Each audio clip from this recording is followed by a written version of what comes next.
Yo, yo, yo, what is going on, IK Familia? It is your boy BN, aka Mr. Kingdom Builder, and today we are back again, as always, giving you that quality, good education slash information.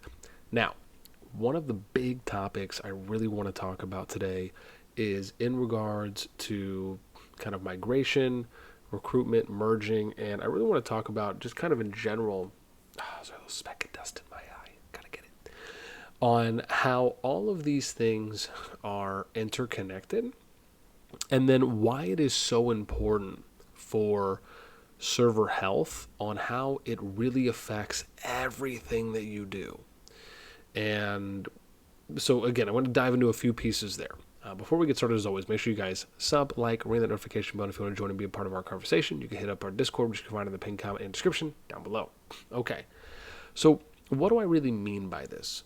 One of the things I want to touch on is that more often than not, what you will usually find in servers is that there comes a time, right? So when a server is starting very early in its life, you may have, as an example, right, you might have, 30, 40, 50, at minimum active alliances, maybe more, just depending on how active and populous your server is or your kingdom. And over a period of time, that'll get whittled down. You'll kind of see going into the first week, second week, that these things are one of the benefits of doing live one style, not one style, but one go recordings, I think is the best way to put that. So as you go on, right, you'll have a bunch of alliances that are active in the beginning. This will whittle down. Maybe you'll drop 20-25%, over the first month or two, and then eventually you'll probably settle once you kind of get into that second, third month, somewhere I would argue, right, between 3 to maybe 12 active alliances on average, right, just depending on a couple factors, right? How well you've been able to kind of stabilize early on. Did you unify? Are you at war? Are you having kind of grumblings? Like anything and anything in between that or close to it could affect that. But let's say that you are on the more favored side of being able to have more active alliances going into the end, right? Let's say on average you have 6 alliances, right? By the time you kind of get to that 90-day mark. Well, one of the challenges, and even something that can kind of happen even around that second month mark as well, is you'll often find that a lot of servers will opt to continuously keep doing merges, right?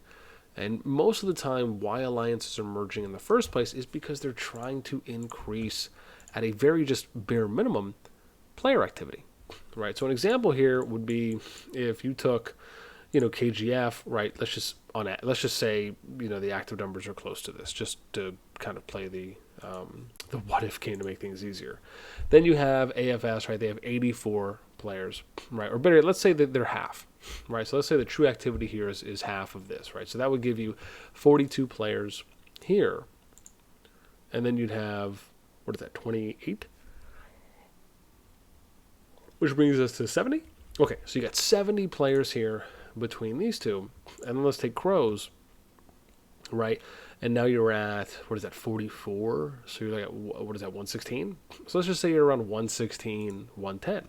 You could easily now take, right, KGF, AFSS, and basically merge them into Crow or into KGF, right? Because they're both at Alliance Level 6, right? They got the 110 player cap. So you could do that over a period of time in the beginning. Now, in the beginning of a server, mergers are actually okay, and they can be very productive and beneficial for consolidating and keeping activity high enough, right, to where you can try and kind of make it to a certain point, which is really your 90-day migration opening. Now, where it gets tricky, excuse me, is that once you get to migration, right, ideally you want to try and have players and groups already lined up and set up to come on that day. But After a period of time has kicked in, right? And let's say your migration season is now open, or even if it's just already underway, you're midway through, right? And let's say that you're not getting a lot of activity or you're not getting a lot of interest in your server, right? Remember, this is a direct result of how much recruitment you do, right? And not even just you, but you and any of the players in your server, right? Players do not just flock to a server, right, because it has hit 90 days. Right. Now, yeah, you might get the small occasional players that everyone is really going to get, which is, some word of mouth, friends of friends. Maybe you're bringing your main account over, right? These are just all common things on why players will come to servers, or a server that you're already in. But when it comes to trying to find those groups, the free agents one by one, right, that takes work. And it's a lot more work than I think most people realize. If you really want to constantly keep getting an influx of player activity into your server. Now, this directly affects so many things, right? It affects how well you're able to balance your server, right? How well you're able to fill activity out, which also is a direct result of filling your social engagement out within your servers, your participation for events, the overall momentum that your alliance gets, or a alliance gets, I should say, when it comes to kind of revitalizing that player social aspect as well. And this is just to name a few things. So, and then ideally, it just publicly looks good, right? Anytime alliances are filling up activity and you're getting more players in the nut. And so from this, it is just important to recognize how recruiting is literally the lifeblood of every server. Migration, or I should say merging, once you are already in what I would consider to be your late stage, right, which is somewhere kind of around, I would say, post second month, right, that second month onwards, right, is really when you're kind of already in your post state, right. The recommendation there is not really to do merges unless it is absolutely necessary. And that is mainly just because, and that's mainly really if you just want to try and have as many alliances as possible, right, that are active and prepped. But a lot of what that is going to come down to is your ability to recruit and then to bring activity in so you can fill out those alliances. The problem inherent with merging once you get to that late stage is it's very difficult to come back from, nigh impossible. Why? Because it's always easier to condense than it is to expand, right? An example of this is that it's a lot more difficult to try and build and fill out a new alliance or an empty shell, right, than it is to take players from one alliance and put them into an alliance that is near 100% activity, because there's already an upside, right? That anyone that would be going or merging between alliances already knows, hey, we're going to now have an opportunity, regardless of what alliance we join, to now be 100% active, right, to probably get some more chests from people spending, right, donations are higher, we're going to be improving alliance tech faster, we're going to be able to participate more frequently and with a lot more numbers in any kind of AVA events that come back around on the server, right, on the calendar. And again, that's just to name a few things on why there are many more benefits in that regard. But there's always going to be some form of drawback, right, when you are doing or conducting merges.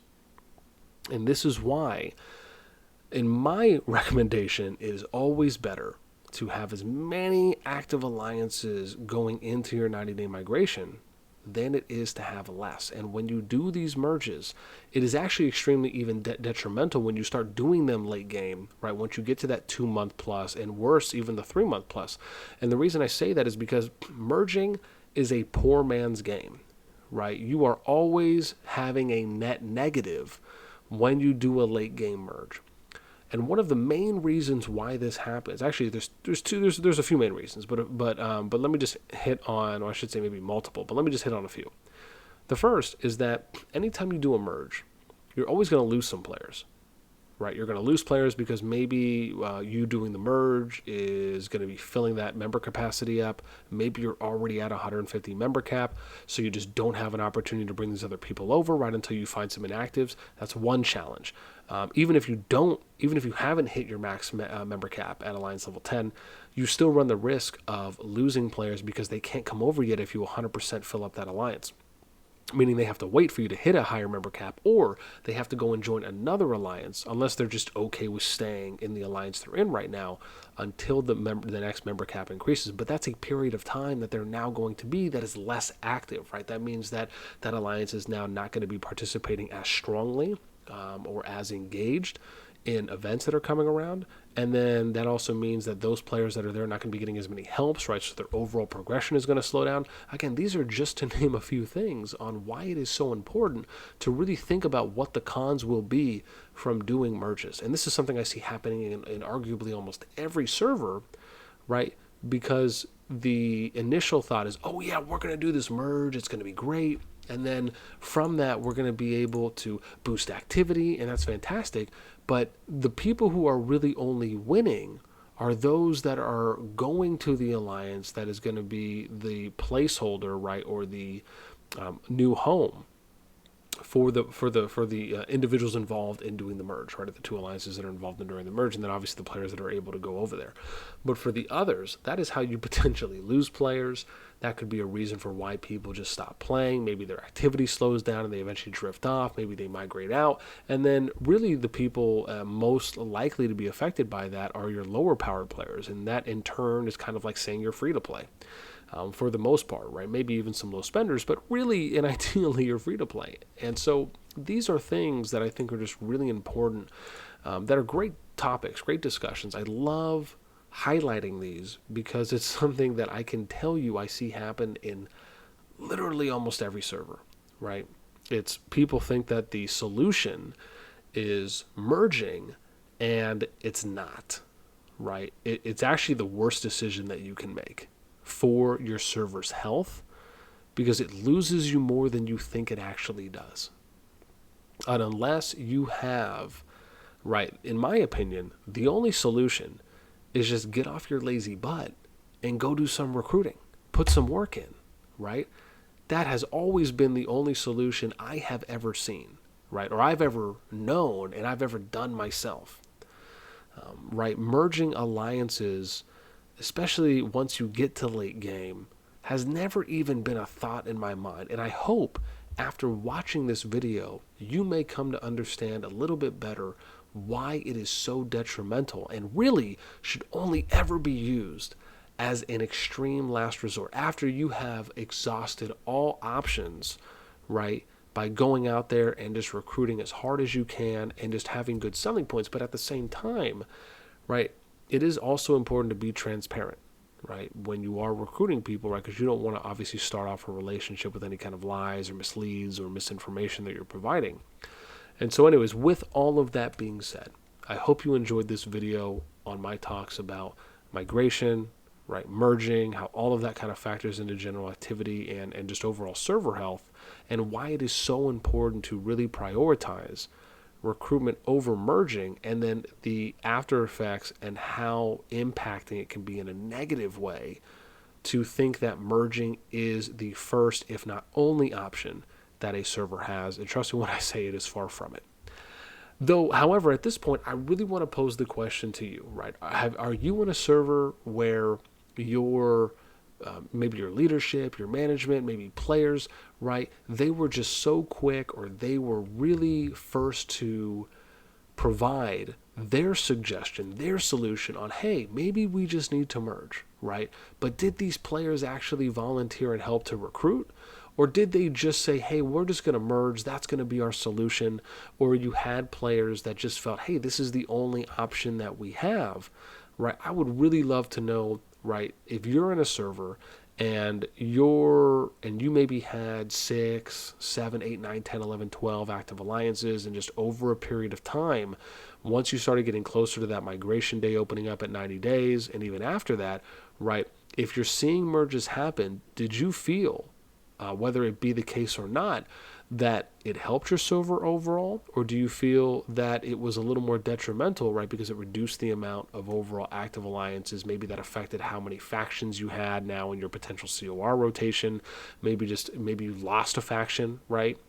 And maybe you turn into a one or a two faction server. I would love to know what your experiences are when it comes to what you noticed as any after effects from a merge or multiple merges happening in your server or kingdom. Let me know in those comments down below.